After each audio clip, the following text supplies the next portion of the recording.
Now, we have somebody that woke up this morning early and he jumped on a plane at 2 o'clock Pacific time. 2 o'clock this morning.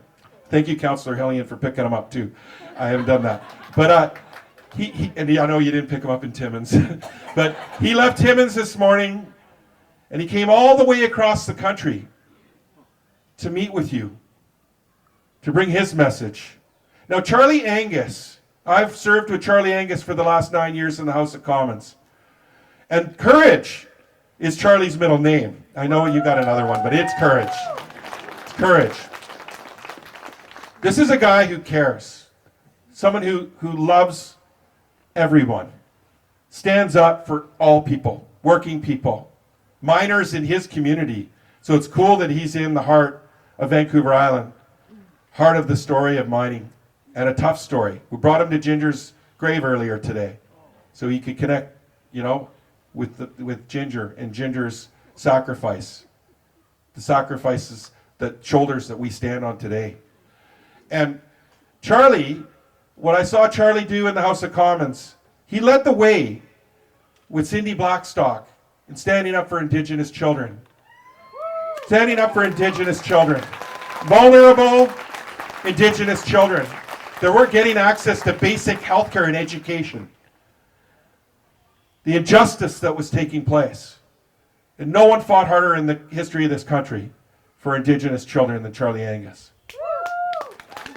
Charlie Angus stands up every day for workers, for everyday people. And he's come all the way here to elbows up. To elbows up. And to share his incredible message that we're so proud and honored that he's been delivering. So, without further ado, Charlie Angus. What an honor to be back in Cumberland, a mining town, and to stand on the shaft of the number 6. For me, this is sacred ground. My grandfather, Charlie Angus, died at the Hollinger mine in Timmins. My grandfather, McNeil, broke his back underground and then was poisoned for years working in gold. So to stand here and have it commemorated by your community shows that you know your history. And this is a time when we need to know our history. We need to know our stories, because our stories are being denied to us by a thug who lives down in Mar-a-Lago, who says we don't even have a right to a country. And his loser friends like Joe Rogan had said, well, maybe if Canada had ever had an army. Yeah, Joe, you want to mess with our guys and gals? Any day, Joe, come on. No, but he won't come to Canada anymore. He says he's going to Russia. Good, you Putin troll. But I wanted to say this thing about our history and our connection, because I wasn't going to be able to come. And Gord, man, that guy's hard. How do you say no to him? So I finally said, I'll come to Cumberland. And he said, what do you need? And I said, I need to visit Ginger Goodwin's grave. Because we need our stories of resistance as well. The resistance of the working people who stood up to the coal bosses. That's in our blood. That's who we are. And we have to conjure that at this time. But I also asked him another thing. I said, I want to see the Japanese commemoration graveyard. Because that's our history too. The pioneers who were imprisoned for their racial background, and then their tombstones were desecrated. That's our history. But the reason I had to visit the Japanese graves today, you may not know. When they came after the war to rebuild and build that beautiful monument, there is a plaque that says that some of the money that rebuilt that came from 598 mine mill nickel and copper workers from Sudbury, Ontario, just down the road from me. And that's our story too. And that's an important story, because you've got guys like Poilievre, who's never had a job in his life, going around about boots and suits. You know, they're trying to make the blue-collar people are rage buckets.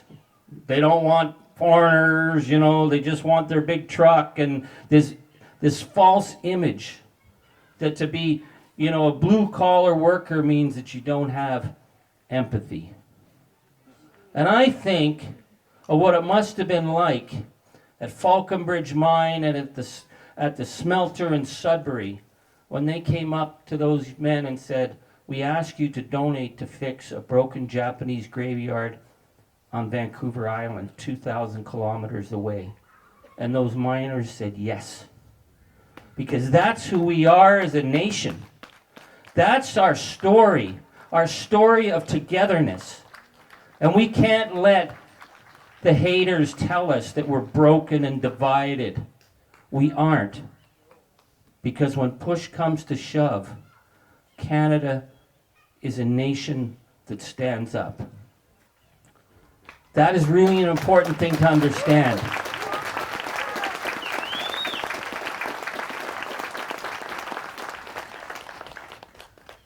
And it's also important that we acknowledge that we are not a nation that has done great at times. We have done horrific crimes. The crimes committed in the residential schools in my region at St. Anne's, we're still picking up the pieces through the generations. But we acknowledge those sins. We acknowledge those crimes. And by doing that, we become a nation that can stand up to Trump, that can stand up and say we will hold the Canadian flag proudly, because we are not a perfect people, but we are a people on a journey. And we were going to be on that journey together. And that journey is going to be about inclusion, and it's going to be about recognition of rights, and it's going to be about defending rights, and it's not going to be about denying the history. We are not going to be voting for deniers, not here, not now, not ever.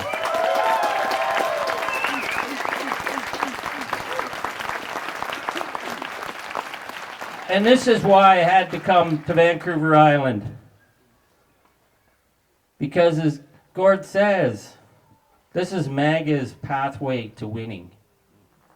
And we cannot let such a great land and such great people be a backdrop to putting MAGA Maple in power. We cannot let that happen. Not now, not at this time, not in our history now, and definitely not ever. So I'm asking you to stand up and make sure that the residential school deniers are not given the power. That those who would take power, who won't even come and meet you or speak or say what they're going to do and think that they have a right to represent you, that you will not let that happen, because that is the antithesis of democracy.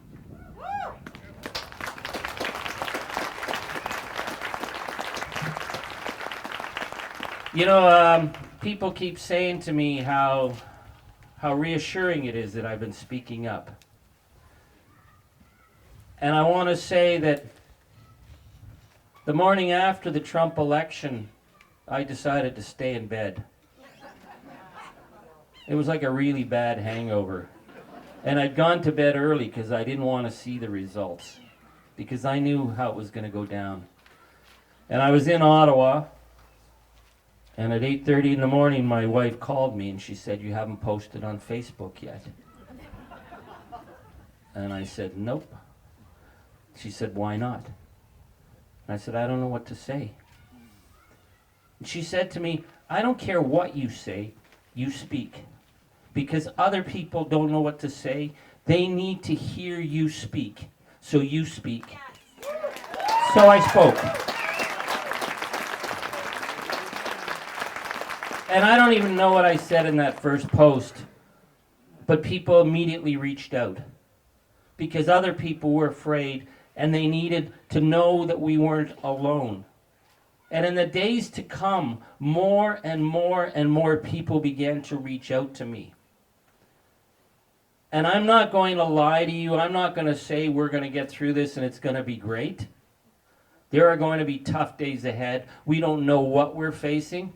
But I can assure you that I am as convinced now of anything I've ever been convinced of, that we are going to come through this because we are going to be true, north, strong, and free. And I get the sense of hope from everyone that I speak to. They cannot break us, not now, not ever.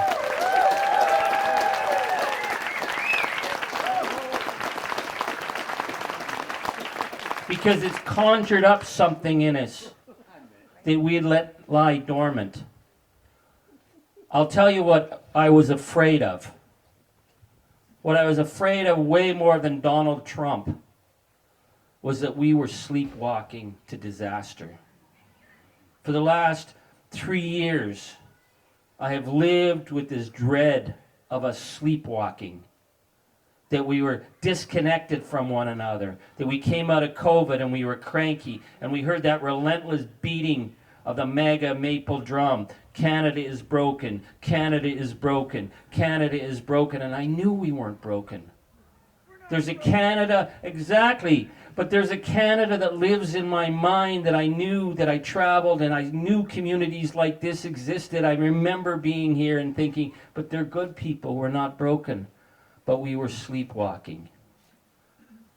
And if Donald Trump did anything, he woke us up. Sucks to be you, Donald. Once Canada wakes up, sucks to be you. Yeah, exactly. And then we began to see something happening. And what's really, really powerful is that the resistance did not come from leaders. It came from you. It came from ordinary people who just were not going to let our democracy be taken away by thugs, who are not going to let fascists like Elon Musk decide what services we had and what services were going to be taken away. And we were never, ever going to give up a country as beautiful as this to gangsters. And it was ordinary people who gave me the determination and the awareness that we were going to get through this. I'll tell you about my mom, okay? My mom's a coal miner's daughter. So my mom phones me, early on in the Trump stuff. She said, she's going through a snowstorm with her walker. And this woman came up and offered to help my mom. My mom says, "Oh, don't worry, I got this thing." And then the woman said, "Do you think we'll get through with Donald Trump?"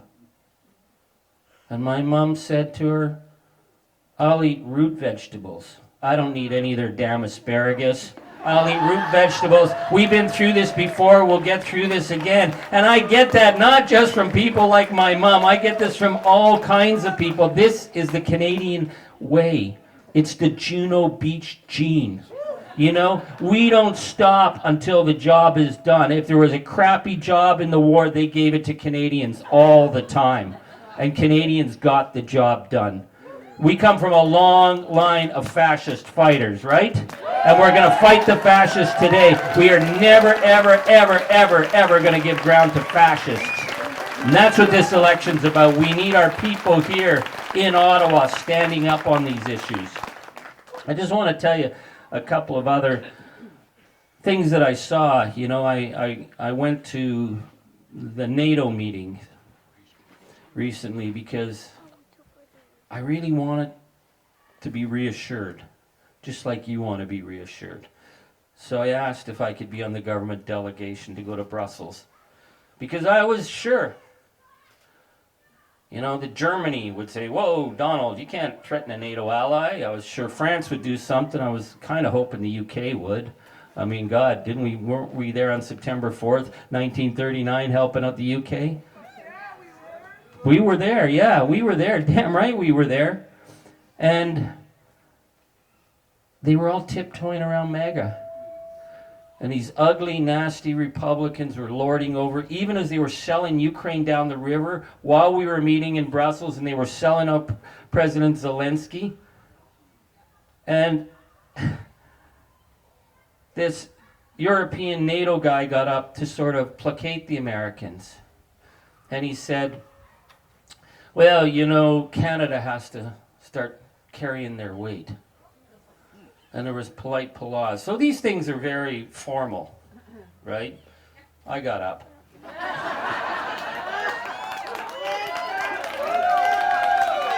And I looked at this guy and I said, my wife's uncle's lying in a grave 15 minutes down the road. Are you telling me we didn't pick up to get you free of the Nazis? I said every 15 minutes from Normandy to Netherlands, our people lie in the ground. Don't you ever tell Canada that we didn't do our part, and we will always do our part. That's who we are. And I say that not to brag, but afterwards, the Estonian delegation and the Lithuanian delegation and the Finnish delegation came up and they said to me, we really feel that we need to start acting like Canadians. Because we are the front line of the defense against fascism right now. It is us and it is Ukraine. And if we drop the ball, it'll be Ukraine and Canada in the same situation. That's what we know we are facing. But it is not going to happen because we are unified. We cannot drop the ball. And I know that ordinary Canadians will not drop the ball. Never, never, never. I don't know about our political leaders, and I definitely would not trust our future of our country in the hands of Mr. Pierre Poilievre and the MAGA Maple crowd. Not now, not ever. But if we are unified, we will be able to push them back. Because the United States right now, and I talk to Americans every single day who are watching us. And they're starting to now get some of their act together. They're not getting it from the Democrats. The Democrats aren't standing up to Trump. It's Canada. It's Canadians who are standing up to Trump. It's not the Europeans who are standing up to Trump. It's us. The boycott that you have taken on has a huge, powerful impact. Don't ever think it doesn't. When you refuse to buy American, when you refuse to visit America, you are putting economic pressure that they weren't expecting because they thought that we were chumps, right? They thought we were chumps. And then we said, yeah, just try it. And then Pete Navarro came out and said, whoa, Canada, stop with all that hockey talk. You're freaking us out. It's like, man, dude, like we haven't even started yet. And we haven't even set the women's team on the ice, you know? They're going to be really on the run, you know? Like, yeah. Because the thing is, yeah, he says, he thinks there's this tap that they're going to turn on, you know? And they're going to take our water, and they're going to take our critical minerals. There's nothing else they say they want from us. Yeah, they say they don't need anything, but there's something they do need to take from us. They need to take our decency. They need to take our sense of the rule of law and democracy.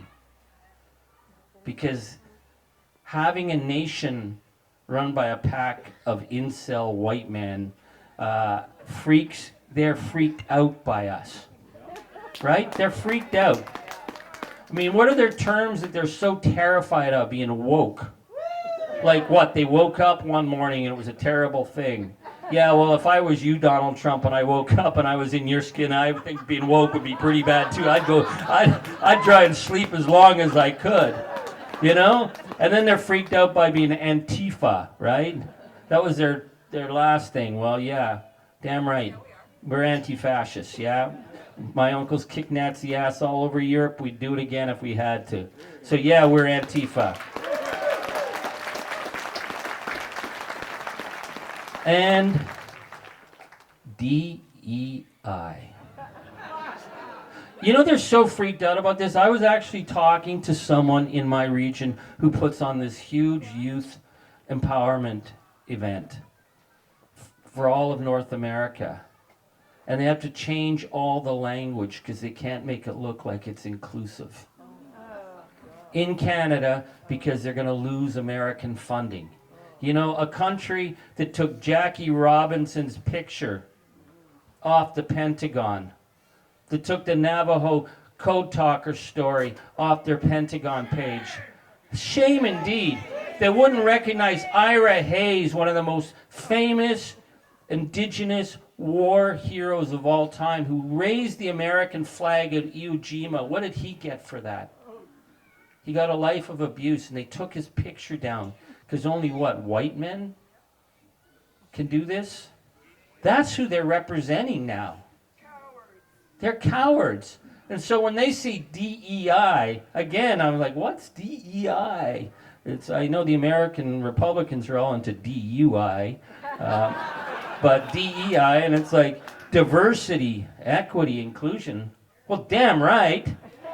That's who we are. That's our country. That's who we've always been. We will defend that, and we will never, ever let that gangster take it from us. Because we are a nation that is stronger by being together. And they're weaker because they're divided. So yeah, there's a lot more of them. A lot more. But man, I would take being in Canada right now any day of the week over the division and the fear and the rage south of the border. They're burning their country to the ground. And we can't let that happen here. So I need to ask you to do a couple of things. I need you to stay strong on the boycott, and I know you will be. We need to be strong. We cannot spend a dime south of the border. Because you know the day that Donald Trump launched his great liquidation sale of everything American on April 2nd, the great day that he promised, and now he's blinking and he's panicking and he's making all kinds of excuses. That day, 4 key Republicans voted against Trump on the Canadian tariffs, and they were from states that have been directly affected by the boycott. Kentucky, we cut off all their bourbon. Kentucky's now freaking out. Alaska, it sort of dawned on them. Whoa, we voted for MAGA, but we have to get through British Columbia. Thank you, British Columbia, for not making it easy for them. And Maine. Maine is basically a sister province of the Maritimes. So the economic pressure is forcing the MAGA monopoly to fall apart. And by forcing it to fall apart, it gives opportunity for our American brothers and sisters who are doing the grassroots. And they are doing the grassroots. I'm not seeing it from the Democrats. I know AOC and Bernie are out there. Well, they've always been out there. I don't know where the rest of them are. They keep waiting for the midterms. The midterms, stop with that. If you're not going to stand up for fascism, don't tell me about the midterms, right? Fascism is here. You fight fascism. You don't wait for it to, it become better down the road. But that's the Democrats. They can do whatever the hell they want. Canada, we're the front line. So we hold the front line. So the boycott. You have to hold the boycott. Yes. Number 2, don't let them divide us from each other. Because we are strong across this country. I'm going to Edmonton on Saturday, Sunday, and it is going to rock. Because Alberta would never sell us out. Albertan and Saskatchewan, these people will never sell us out. They just happen to have a traitor for a premier. Okay? But once we identify the traitor, oh God, well, she's MAGA Maple. Pierre Poilievre's never said anything about whatever Daniel Smith is doing to betray our nation. But Albertans and Saskatchewan, the Maritimes, Quebec, Ontario, BC, we are strong because we're different, but we share those same values of diversity, equity, inclusion, the rule of law, and the love of this incredible, beautiful land that nobody is ever, ever going to take from us. So I need you to not be divided from each other. And I need you here on Vancouver Island to make sure that this is not the pathway for MAGA Maple, that it gets stopped here. Because, as Gord says, this is a 2-party race here. And this is a moment when we have to make sure that we aren't sending haters to Ottawa and deniers of the crimes that were committed. We are not sending them to Ottawa, but we're sending to Neil and Gord, right? I need you to do that work. I need you to do that work. So I'm going to ask you, we've got volunteer tables over there. I'm going to ask you to consider donating. They paid for me to come out here. Because the Resistance Tour is